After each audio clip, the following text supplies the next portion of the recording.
Get started. Rachel, good to see you. Thanks for joining us. I will introduce you briefly. And thanks for everybody for joining us in our first official marine policy speaker series for the fall semester. My name is Jason Scorse. I'm the program director for the Center for the Blue Economy.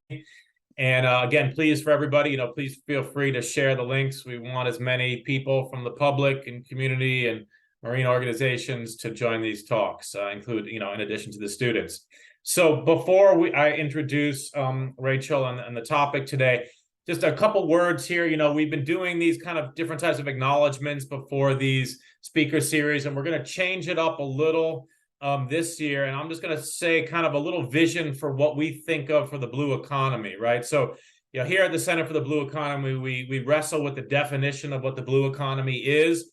But I want to make just a general point that what it needs to be is a change from the kind of exploitative, extractive view of the ocean and marine systems that we're trying to maximize how much we can take, where we don't think about all the non-humans that we're impacting in the process, and really trying to build some kind of restorative, equitable, and respectful economy of all life forms, not just humans. And that will be a perfect segue into the topic of today's talk. And so we have Rachel Aronson from Puget Sound, who is the program director there for this program of the Washington Maritime Blue, which is a kind of blue economy cluster organization up in the Pacific Northwest here that we work with, trying to get some students to do some internships with, and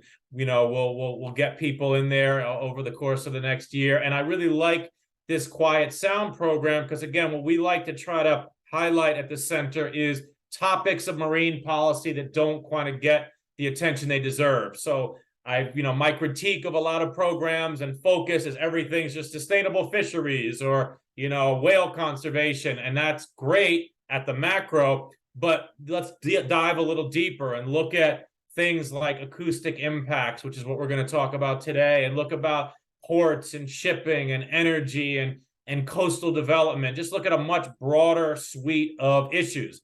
And so that's what Rachel's here today to talk with us about these programs to really reduce noise impacts on this very endangered pod of whales up in the Pacific Northwest. And so really, really psyched to have you here, Rachel, and thanks for joining us, and the floor is yours.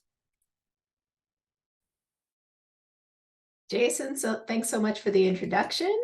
Thank you all so much for having me today. I really appreciate the opportunity to speak with you all. I am Rachel Aronson. I'm the Puget Sound Program Director at Washington Maritime Blue. I'm speaking to you now from West Seattle, in Seattle and Washington. West Seattle, in particular, is a place where Coast Salish people have lived since time immemorial. I live very close to the Duwamish Longhouse, and I'm honored to be able to talk about the ways that tribal governments are involved in Puget Sound today. My video is on, so, you're in the comments, yes. Yeah, if you can turn your videos on, if you're in a place where that's comfortable for you to do, great. I love seeing faces instead of black boxes, that's nice. But if you're in a place where you're juggling, kids and cats and whatever, it's fine. Yeah, we're all just humans in a space, so be comfortable in your space. I am part of Maritime Blue, and Maritime Blue's mission is to accelerate the sustainability and equity of the blue economy. And we do that in Washington State. We're a cluster organization. We bring together partners from industry, government, tribes, NGOs, conservation organizations, academia, think tanks, and bring them together in different ways to tackle tricky projects. And one of those tricky projects is Puget Sound. So I'm going to put some slides up. I've got a presentation. Rachel very kindly asked me not to just read my slides, but I do have a couple slides, and I promise you they will have nice pictures of orcas, which is one of the benefits of being an orca person. I get to show you cool pictures. If you want to do questions in the chat, great. We can do questions by just taking yourself off mute as we go along. We can do questions at the end. I'm comfortable with questions at any time. Let me put my screen up. All right. Can I get a thumbs up somewhere? Yes. Okay, cool. All right. Awesome. Quiet Sound. Those are our funders. What is Quiet Sound? First, I want to tell you about the southern resident killer whales. We are very much focused on the southern resident killer whales and only the southern resident killer whales. If you're not familiar with these whales, there are only 75 individuals left in this species. Their critical habitat stretches from British Columbia down to Southern California, but they spend most of the time in their core habitat of the Salish Sea, so the waters between British Columbia and Washington State. And they live in 3 families, J, K, and L pods. These are fish-eating orcas. They use echolocation to find their food. And they use sound to communicate with each other in their close-knit families. So having an acoustic habitat, space where that echolocation works, is important to their survival. Now, they've been in the news recently because the last southern resident in captivity recently passed away. Her name was, different people called her different things, Tokate, Lolita. She was likely in her 50s. Orcas can live as long as a human. And she passed away, which is quite tragic, but her wild relatives are still out there. So they're listed as endangered in 2005. They've been kind of on a downward trend since the 70s when they were captured. Quite a few of them were captured for aquariums. But in the modern day, we no longer capture them for aquariums, hooray. But there's 3 threats that they face. Prey availability. So these are fish-eating orcas. They need salmon. Quite a lot of the salmon that they eat are also endangered. So when you have an endangered species that relies on another endangered species, you're going to have a bad time. There are also quite a lot of contaminants in the water. There's quite a legacy of industrialization in the shores of Puget Sound. Prior to the Clean Water Act, we didn't have quite the regulations that we do today. So things like PCBs still wash into the water. Seattle's river, the Duwamish, that I'm so close to, is a Superfund site. So all kinds of fun things wash into the water. Southern resident killer whales are mammals. So when they nurse their young, the young can take on quite a toxin load through the milk. And finally, acoustic and physical disturbance from vessels. Vessels can mask the frequencies that killer whales need to echolocate and find their food. They can also, it is rare, but they can be hit by a vessel and killed or injured. So this is a heat map of vessel traffic in Washington State. You can see, if you look out to the outer coast, our Pacific coast, you can see where large ocean-going vessels are coming in from the Pacific. They head into the Strait of Juan de Fuca, heading up to Canada or down to Seattle and Tacoma. The Northwest Seaport Alliance is one of the busiest ports on the West Coast. And once you come into the narrower waterways of Puget Sound, it's just solid red in there. There's not a lot of space where these huge cargo ships and whales can share waters. So we know that maritime trade is not going away. 40% of jobs in Washington are tied to trade, and we wouldn't want it to go away. We all wear clothes, we all eat food.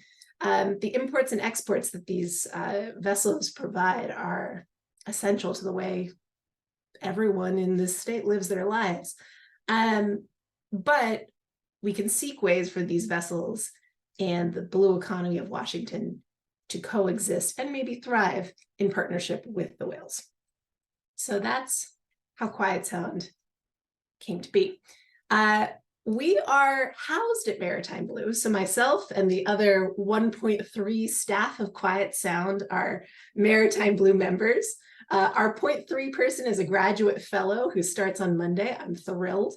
But we are a collaborative regional decision-making body. And for you folks as students of policy, of the way people come together to tackle interesting, tricky problems, building this slide was about a year and a half of work. So it's not just lovely logos on a screen. This slide represents a ton of coalition building, negotiation, people coming together to draft up ideas about what quiet sound could be, convincing other folks that that idea was merited their seat at the table. I was hired as the first director of Quiet Sound, partially because prior to Quiet Sound, yes, I had a degree in marine policy and some marine biology experience, but then I'd spent 6 years as a mediator. And they said, oh, you've got science and conflict resolution. Okay, this is the human that we need to have putting this thing together. So we built our operating procedures even before we started thinking about how are we actually going to tackle this question of vessels plus whales equals question mark. So the humans who sit around the leadership committee of Quiet Sound have agreed to work in consensus to keep dissent in the tent. Basically, when we disagree with each other, we agree to work it out like colleagues at our meetings. And then when we're ready to bring something to the world, bring it out with a united front to bring serious staff power to this initiative and in some cases funding, and just to generally contribute in good faith to Quiet Sound's projects. So the folks that are part of our leadership committee represent like a truly regional push at this initiative. So Maritime Blue is the host. The ports of Seattle and Tacoma and the Northwest Seaport Alliance are the destination of these large ocean-going vessels, and as such have kind of sway in reaching this key audience of vessels. Washington State Ferries themselves has quite a lot of large vessels, but also some expertise in vessel design. NOAA, the National Oceanic and Atmospheric Administration, is the entity responsible for the recovery of the southern resident killer whale. The US Coast Guard is our other federal partner. They're looking at maritime safety. So they're a very key partner because we wouldn't want to inadvertently cause vessels to be unsafe in our pursuit for a safer killer whale habitat. Pacific Merchant Shipping Association represents the vessel owners themselves, which is huge because it means that industry is at the table from day one. The Marine Exchange of Puget Sound is also a local industry group. The Puget Sound Partnership is a state agency that's responsible for the recovery of Puget Sound, including the southern residents. The Makah tribe is a tribe that lives in Northwest Washington. They participate on their own because they have treaty rights in the waters where we're recommending that vessels do certain things. The Northwest Indian Fisheries Commission represents additionally the 20 Western Washington treaty tribes that have rights in the waters where we're working. NRDC is the Natural Resources Defense Council, and the Seattle Aquarium are our local and national conservation NGOs. So NRDC brings quite a lot of expertise in federal policymaking, and the Seattle Aquarium brings a lot of local connections to other NGOs. So it's a lot of people. Everyone has a role to play. And I think one of our greatest accomplishments in our first, how long have we been around? We just completed year 2, is just building the relationships of trust between all these humans. And they meet quarterly. And at this point, they have a nice collegial working relationship, which has been huge. And having them share in the successes of Quiet Sound has been just a big win. So I'm proud of the stuff we do, but the humans we do it with is really the key part. All right, so here's our goal. Lots of words there. I told you there'd be cool orca photos, so here they are. They really are an urban orca population, which is one of the most spectacular things about this group of whales. Sometimes they show up in a group when they're all together. We call it the super pod, and it's amazing. Nowhere else are you going to see 76 whales all swimming together through a city. It's an incredible experience. So we want to characterize the acoustic threat to them, and then reduce that threat. So how are we doing it? Well, we have a couple active projects that we've been working on over the last years, and I want to tell you a little bit about them. Given the work that you all hope to embark on in your careers, I want to talk a bit about the consensus building, the policy making, and kind of the human story behind each of these projects. So our kind of flagship program is our voluntary vessel slowdown. This was based on a successful thing that they were doing up in Canada. A group in Canada called ECHO, which stands for Enhancing Cetacean Habitat and Observations. They stole a really great acronym, and I'm mad about it. They are part of the Vancouver Fraser Port Authority. They have been doing a voluntary vessel slowdown for some time. So we knew that there'd been a lot of research showing you can do a voluntary initiative and say, hey, vessels, please slow down. It's supported by science. We'll show you the data, and vessels will do it. So we said we can do that in our waters. On the left there, you'll see a hydrophone. That's an underwater microphone. That whole big thing weighs about 1,000 pounds. The actual microphone part of it is just that little tiny nubbin that's up on an arm that's covered with like a tan sock. That's the actual microphone part. And the rest of it is battery, data storage, and like an acoustic release buoy. So it stays on the bottom of the ocean, and it only comes up to the surface when we tell it to. This stretch of waterway on the right, if you're not familiar with Puget Sound, it's about a 20 nautical mile stretch of habitat that the killer whales tend to occupy sometime between October and January. One of our challenges in the early days of this program is that they're a migratory species.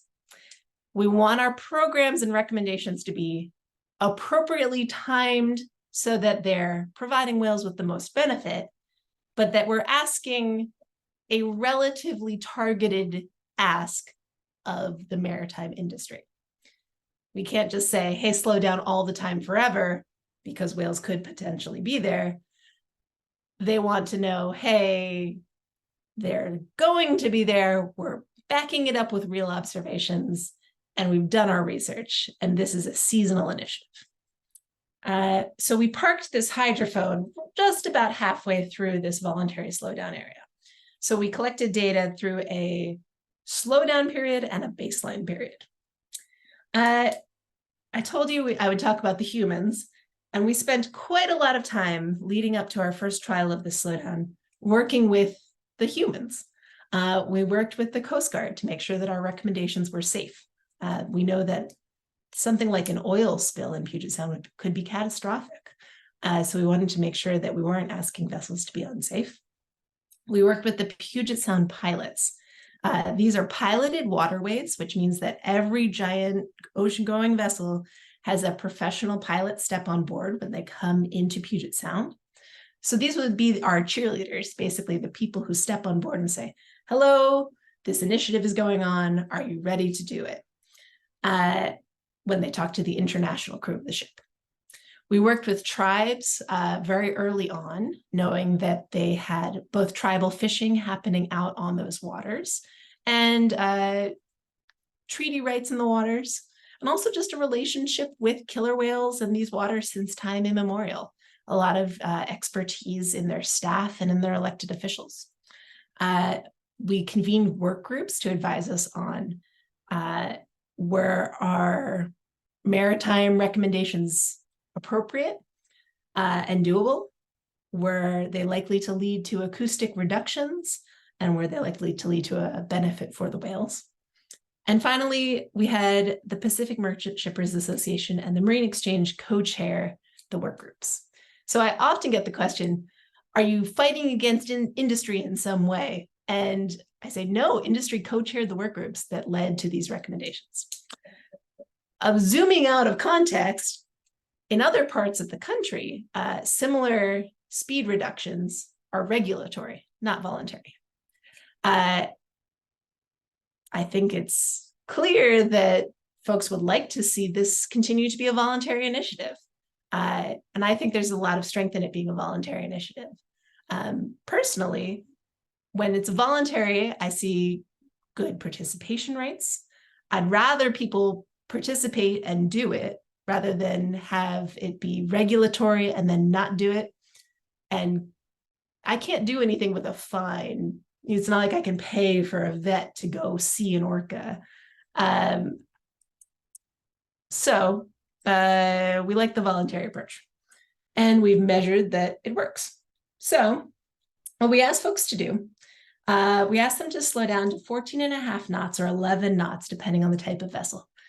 If you don't regularly monitor vessel speeds, like a normal human, this is a reduction of about 30 to 50% from their usual cruising speeds, and for about 20 miles. So it adds about an hour to their journey. It's not a huge ask, but it's also not a little ask. If you're tired, if you're heading into dock and you need to make a schedule, if you're heading out of dock and you want to hit a certain tide or avoid a certain weather front, you need to know that this ask is worth it. We did work with a group called Green Marine, which is kind of like lead certification for the maritime industry, to make sure that this initiative would let fleets that participated be eligible for their underwater noise certification through Green Marine. That's a growing thing that a lot of maritime businesses like to do. It helps them meet their ESG goals, and we like to be able to support that. There has been research for the Canadian slowdown showing that these types of slowdowns does reduce fuel consumption, as well as greenhouse gas and nitrous oxide emissions. We haven't quantified that for our trial, but we'd love to do that eventually. So we think it did. I can't promise that it did, but I'm pretty sure it did. And we did a full court communications and media press. We translated our materials into the most common mariner languages for the mariners that visit Puget Sound. That's Russian, 2 forms of Chinese, Tagalog, Greek, and English. We had a multilingual website. And we worked very hard to get the slowdown into the media.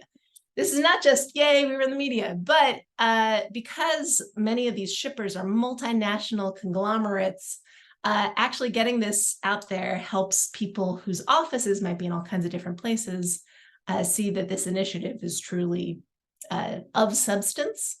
And we had quite a few folks learn about it through industry publications and not just through our personal emails and communications. So the media was helpful. And our results. So we had 53% of vessels fully met our target speeds, 70% slowed down in some way from their usual cruising speeds. Whales were present for 43% of the days of the slowdown. And my slightly complicated graph below shows each foray that the whales made into the slowdown zone. You can see that they actually came into the zone a couple times before the slowdown was turned on. This year, we're trying to address that by starting earlier. We also, not all forays are created equal.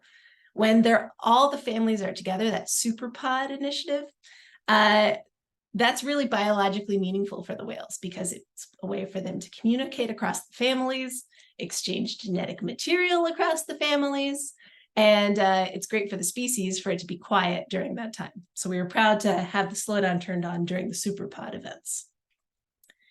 And if you are an acoustician, here's the acoustics part. Basically, the layperson explanation of this graph is that The L50 is like the median sound level.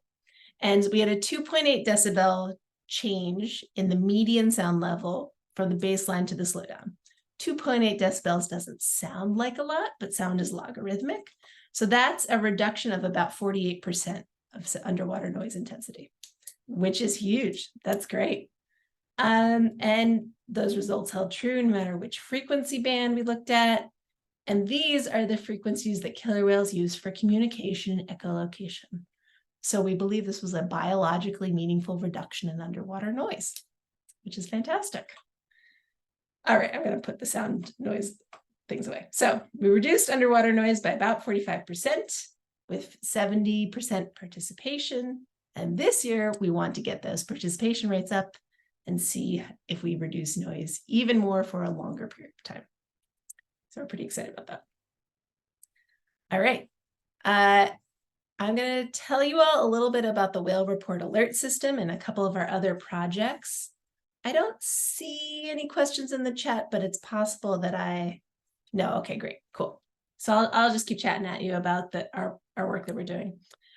So the Whale Report Alert System is a transnational collaboration between the US and Canada. It's like Waze for whales. So if you are a commercial mariner, you can get access to this special app that tells you if you're within 10 nautical miles of a verified whale sighting. This is for all whale species, not just southern residents, even though we're most excited about the southern residents piece. So this is a screenshot of it. That little blue dot is me in West Seattle, and those black dots were southern resident killer whales.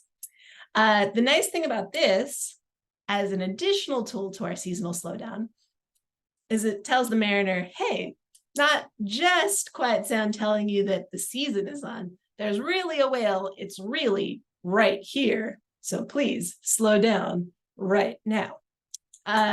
Vessels can also take evasive maneuvers. They can take a slightly different route. They can post an additional watch person. So it gives that mariner just the tools to be a little safer around the whales. It runs on notifications from any member of the public. And one of the things we've been doing is working to build an API to bring sightings from Washington's biggest whale sighting network into this system. And that'll go live in the next couple of weeks, which is pretty exciting. Another thing we've been doing is supporting the mapping of underwater noise. There's not really a lot of baseline noise mapping out there. We found quite a lot of data gaps just out there. So when we started, we're like, well, where is it especially loud? We don't know. Where is it especially quiet? We don't know. So we've been supporting a group called Ocean Initiative to go out there and do some noise mapping. We're hoping that they'll find maybe some very quiet areas that we could help push for the conservation of those quiet areas, like underwater noise reserves, perhaps. Maybe they'll find some really noisy areas where we can push for noise mitigation measures. We don't know yet. We're going to find out. So filling in data gaps there and working with the Puget Sound Partnership so that this research can start to be a first step towards building a noise metric for the recovery of Puget Sound. We've also been working on supporting maritime innovation. I will say my boss loves new technologies. I'm a bit of a Luddite because I'm always looking for the human relationships behind the technologies. But sometimes you really need those new technologies. So we worked with the Navy on a tech challenge. The Navy, National Security Innovation Network, brought the prize money. We and the Navy provided the scoring expertise for the proposals. We asked people to submit their best proposal for a system that could be mounted on a vessel while the vessel was underway and that could sense whales. They had to incorporate at least 2 types of data stream. The winning solution is a company called Uncruise. They're based here in Seattle, and they used a marine-grade infrared camera. Actually, their prototype used a Microsoft Kinect infrared camera. And we said, that won't hold up on a boat. but they used their prize money to upgrade. But it was a great idea. So a infrared camera and hydrophones and a little bit of AI to analyze the data streams and say to the pilot, hey, I think there's a whale. So they did a field trial in April, or rather a sea trial in April, and they're doing another one this October. And now Uncruise is part of a separate Maritime Blue program, our Seattle business incubator, to take this whale sensing system to the next level as its own line of business. So we're hoping that in the next few years, this system will be available to all kinds of mid-sized vessels that want to be whale safe. So we're excited about that. All right, let's see. And coming to the end of my slides here, and I'm really excited to just chat and have some dialogue with you all. When you work in this space, there's infinite things that we want to be doing next. Some of the things that we want to be working on are continuing to learn from our slowdowns and make sure that our guidance to these large vessels is as targeted and productive as it can be.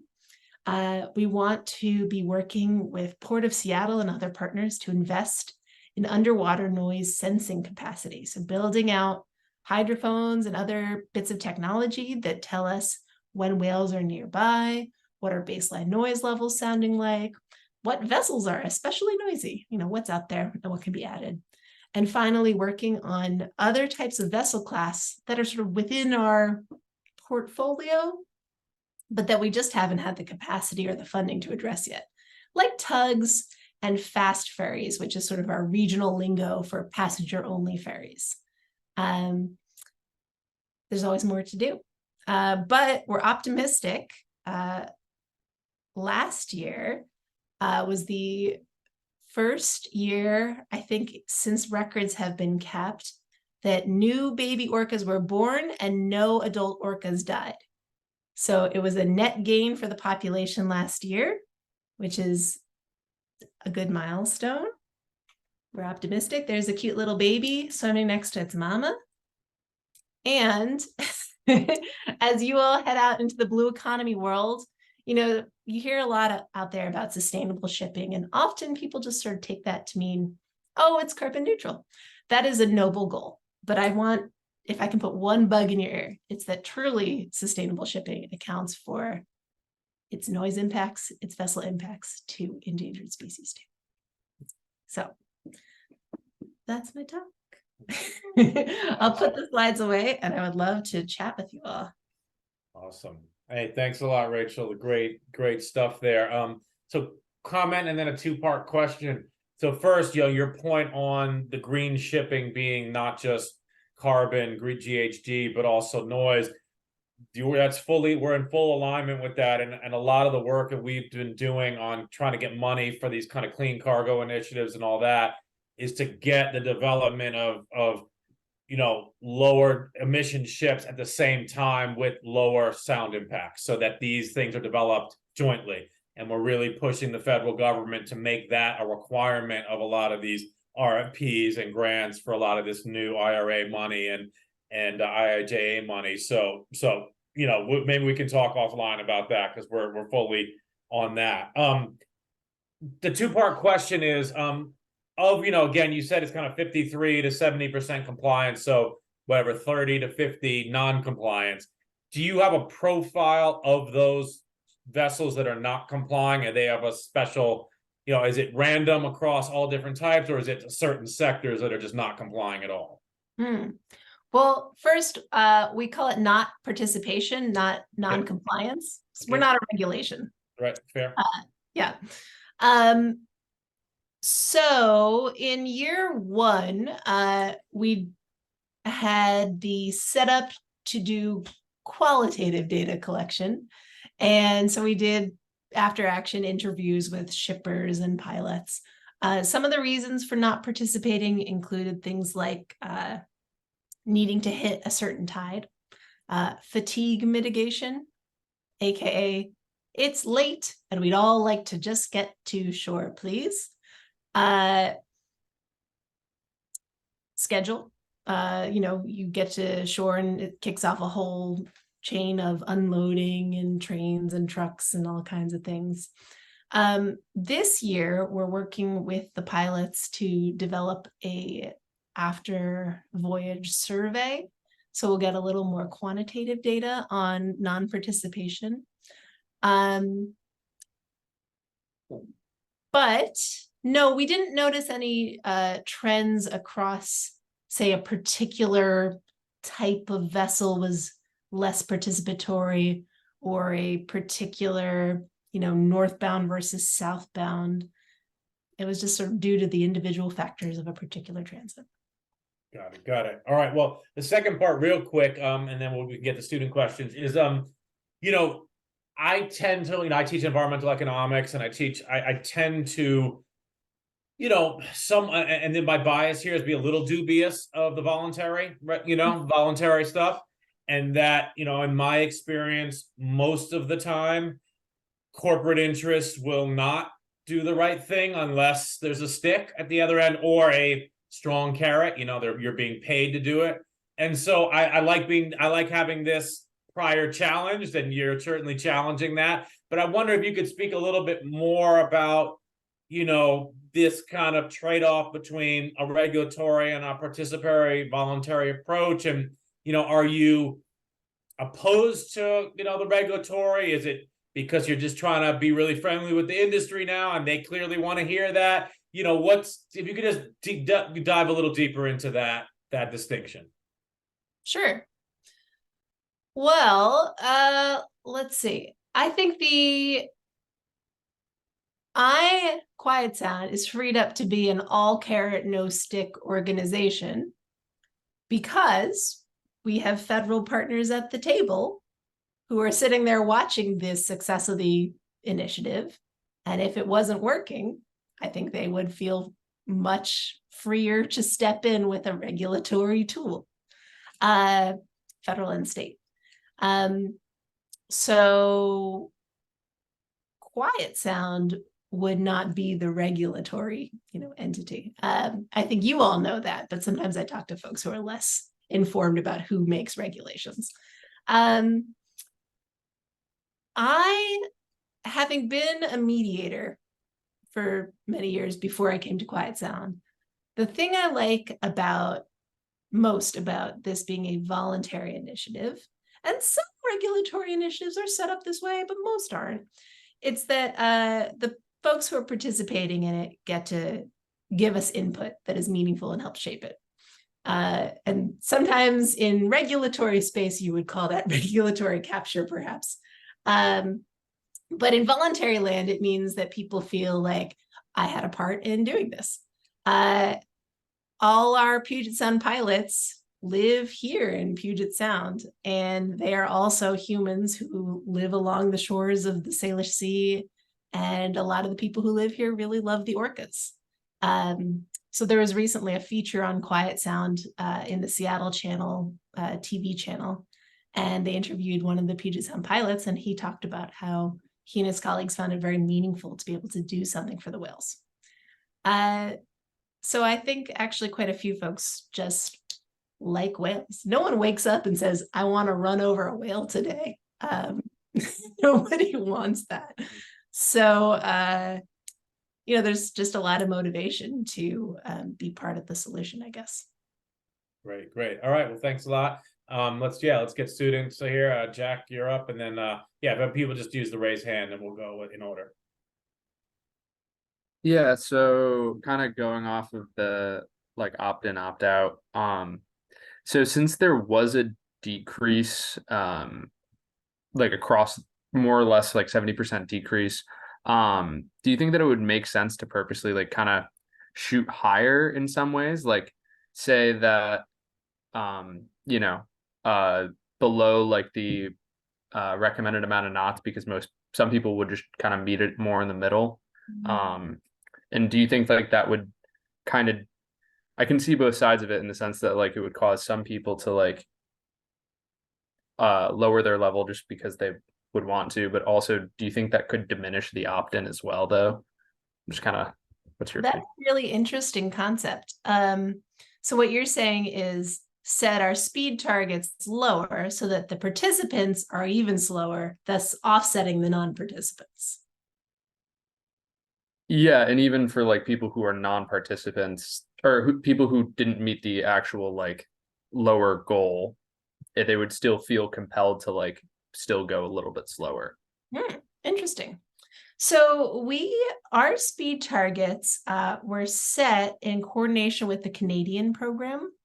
So we actually have the same speed targets as the Canadian program. Part of why we did that is because a lot of these large vessels go through both countries' voluntary slowdown spaces. And we thought it would boost participation in both countries if we had the same target speeds. So I think any changes we make to our speed targets will be in coordination with the Canadians. Because quite likely, you might have just, with all the communications that get thrown at a vessel, maybe only like one human on a ship reads the notice to mariners that says, hey, please slow down. And they might just think, oh, okay, interesting. And then when their pilot gets on board and says, please do this, they'll say, oh, yes, that's right, I read that. And this way, it doesn't really matter if they read the Canadian one or the American one. So for this year, we're going to keep the speed targets the same and work on our communications to try to boop participation up. This year, we also have the benefit. Last year was a trial. So we said, do this, please. We think it'll reduce sound levels. And this year we can say, do this, please. It definitely reduces sound levels. And this is how much it reduced sound levels last year. We've also been working with the participants from last year to get them recognition certificates and social media packages that they can share online and say, we did this last year and we're going to do it again, which is helpful. So we'll see how that goes. Yeah. And someone mentioned in the chat that slower speeds can be dangerous for very large vessels. It's true. There is a floor at which some of these vessels, they have to stay above in order to have the right amount of handling of the vessel.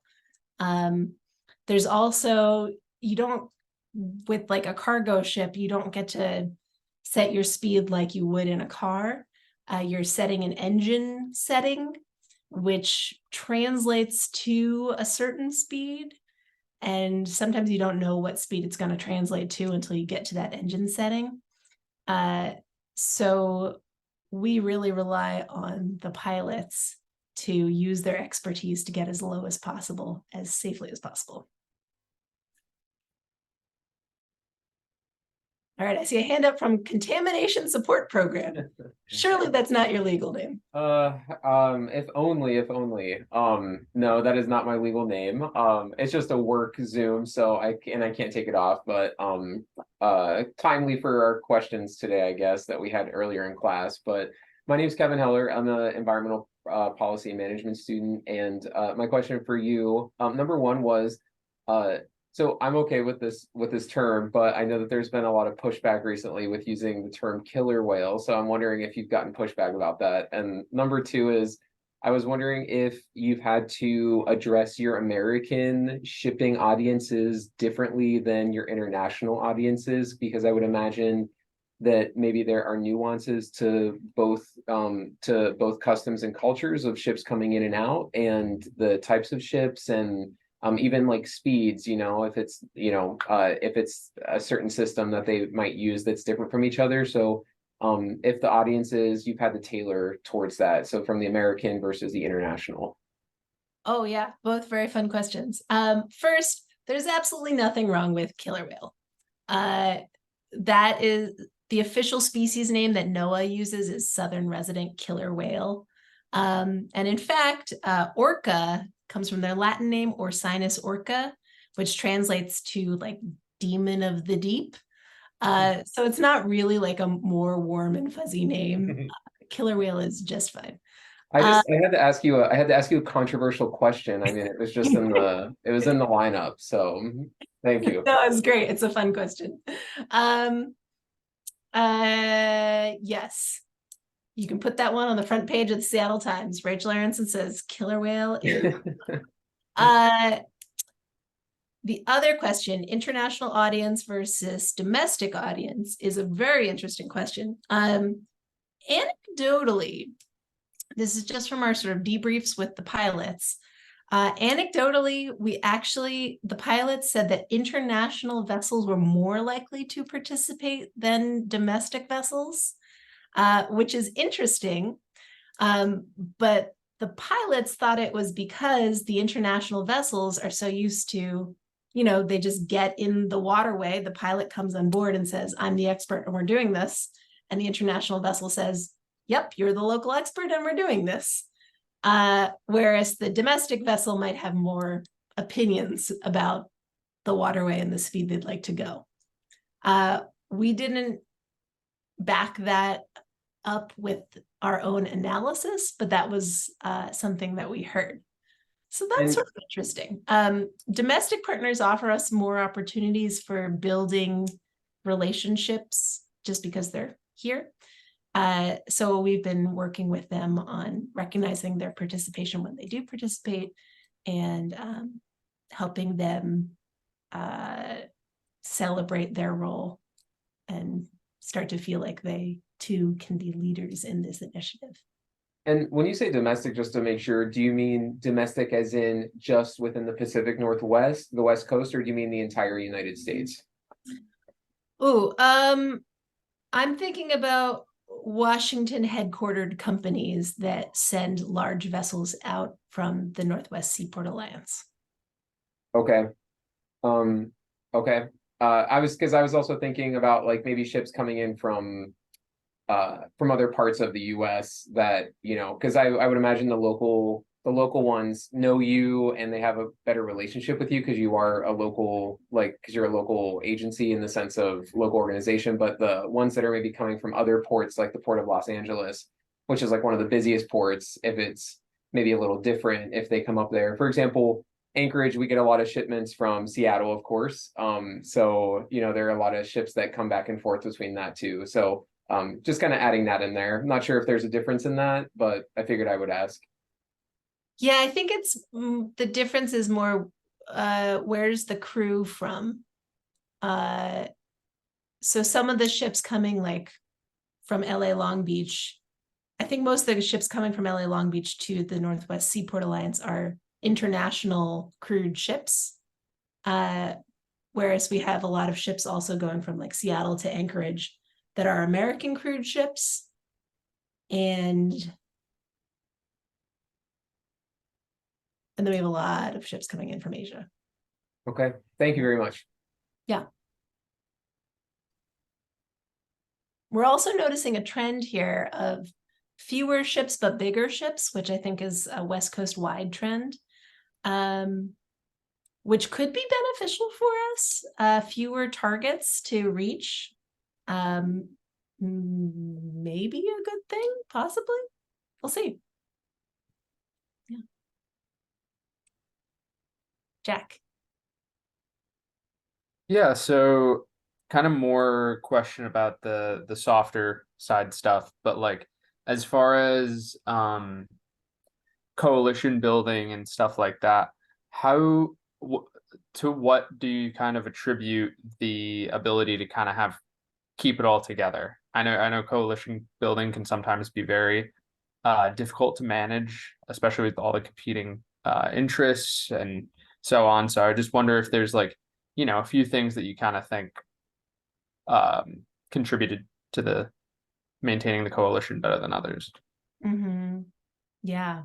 I think a lot of coalition just comes back to like the things we learned in kindergarten, like being honest about what you do and don't know. And when there's something you don't know, saying, we don't know that yet, and we're going to look into it versus making large claims. Especially important in our early years when we were saying, hey, we're going to measure the conservation benefit of this initiative. Can you give us a trial year to look into it?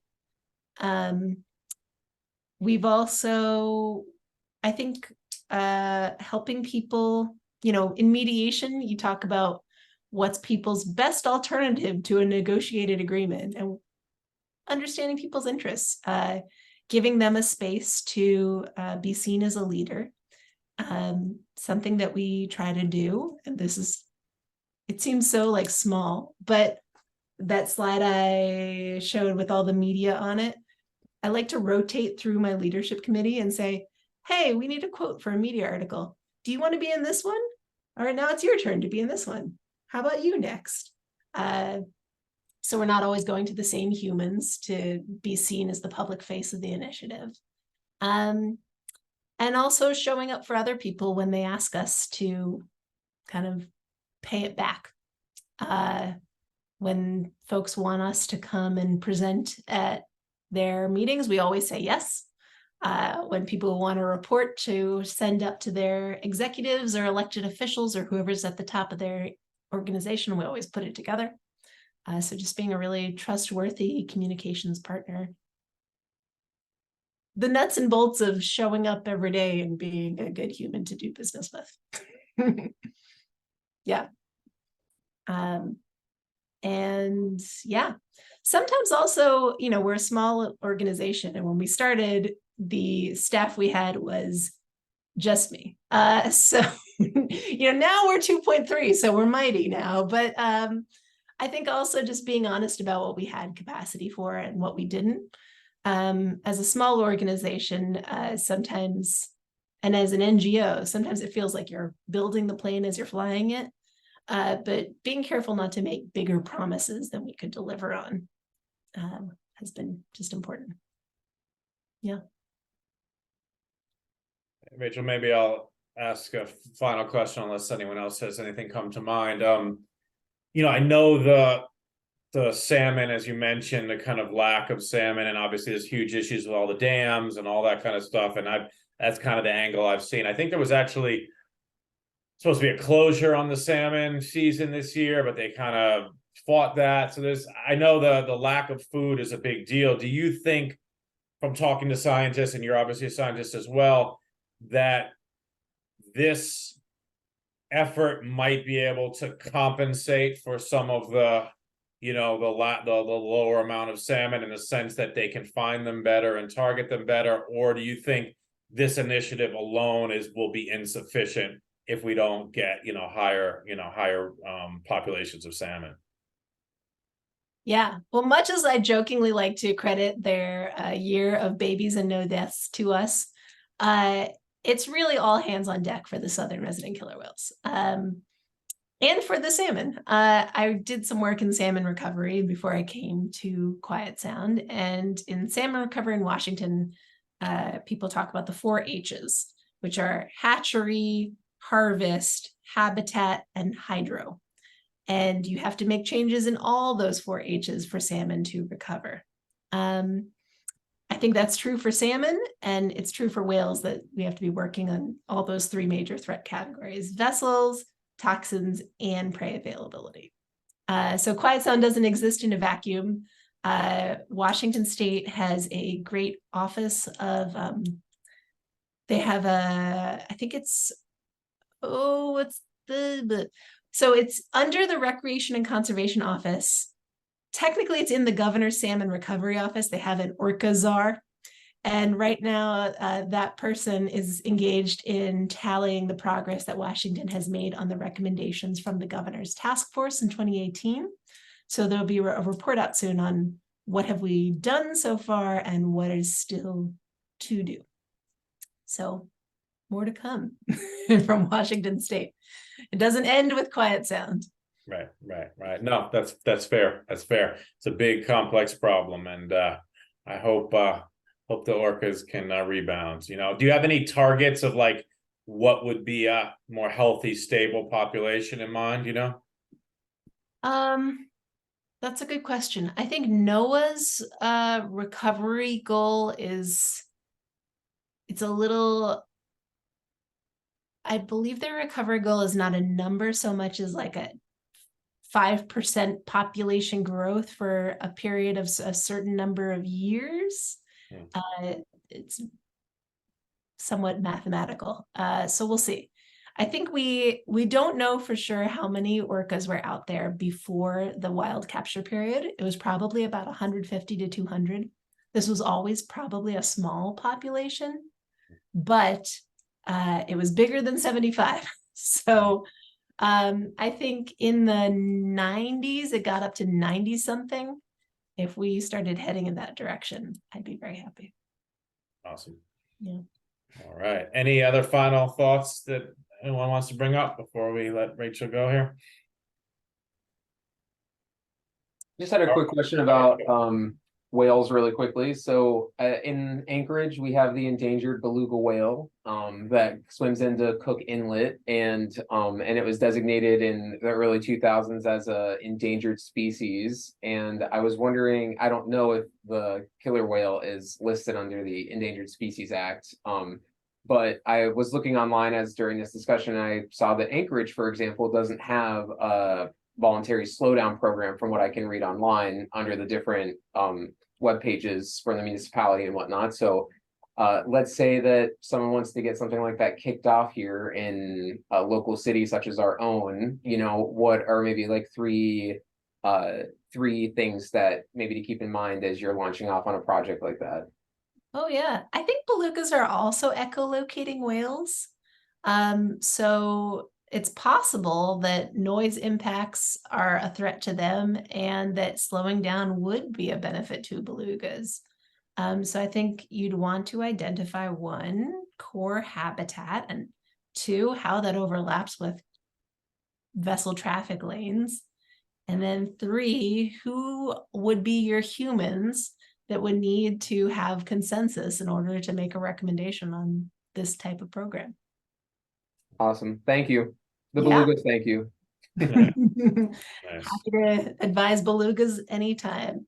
And I hope you all will follow our work at www.quietsound.org. You can go to our contact us page and sign up for our email list. We'll be releasing our annual report from our last slowdown in the next week or two. We just finished it. And we'll be announcing our new slowdown when it starts, probably October 1. So it's coming up.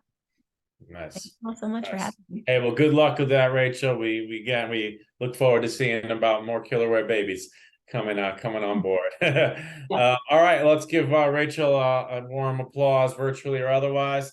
And have a great night, everybody. And thanks a lot, Rachel. Much appreciated. Thanks, everyone. All right. Cheers, everybody.